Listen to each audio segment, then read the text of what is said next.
Friends, Shashi Agarwal channel के अंदर मैं doctor Shashi Agarwal welcome all. तो आज हम लोग करने वाले हैं प्राइस इफेक्ट, जो कि इम्पॉर्टेंट क्वेश्चन है लॉन्ग में भी और शॉर्ट में भी। तो इसको हम शॉर्ट में करेंगे। तो अगर आपको मेरा ये एफर्ट सही लगता है तो इस वीडियो को लाइक कीजिए, शेयर कीजिए तथा मेरे चैनल शशि अग्रवाल को सब्सक्राइब कीजिए अगर आपने नहीं किया हुआ। तो प्राइस इफेक्ट का मतलब होता है change in the consumption of goods when the price of either of two goods.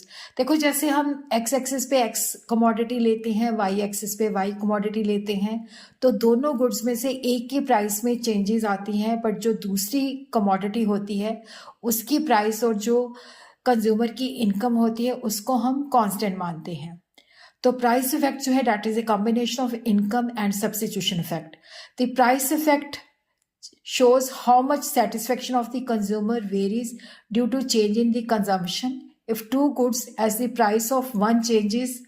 क्योंकि यहाँ पे क्या होता है कि हमने उसका सेटिस्फेक्शन लेवल देखना है कि जब एक कमोडिटी की प्राइस में चेंजेस आती हैं और दूसरी कमोडिटी की प्राइस और जो मनी इनकम है वो कांस्टेंट रहती है, तो उसकी वजह से सेटिस्फेक्शन लेवल के अंदर क्या चेंजेस आती हैं। तो यहाँ पे हम देखते हैं कि यहाँ पे एक्स एक्सिस पे हम एप्पल ले रहे हैं, यहाँ पे ऑरेंजेस ले रहे हैं। तो पहले जो हमारी प्राइस लाइन है वो ए बी है, कंज्यूमर जो था ई लेवल पे था। फिर उसके बाद प्राइस जो एप्पल की है सस्ती हो जाती है, तो वो ई से E1 शिफ्ट कर जाता है। तो अब हमने देखना है कितना सब्स्टिट्यूशन की वजह से है, कितना इनकम की वजह से है। Effect is a combination of substitution and income effect. When the price of a commodity changes it has two effect. क्योंकि जब प्राइस में जैसे एक्स कमोडिटी की प्राइस इंक्रीज होती है तो उसकी रियल इनकम पहले से कम हो जाती है, बट अगर उसकी प्राइस जो है कम होती है तो वो आगे से उसकी रियल इनकम बढ़ जाती है, वो ज़्यादा चीज़ें खरीद सकता है। तो there is a change in real income leading to the change in consumption, तो इसको हम इनकम इफेक्ट कहते हैं।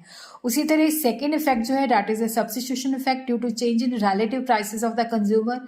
सब्स्टिट्यूशन रिलेटिवली जो सस्ती चीज़ होती है उसको रिलेटिवली महंगी चीज़ पे इस्तेमाल करता है, तो ये सब्स्टिट्यूशन इफेक्ट है। तो price effect is a income effect and substitution effect.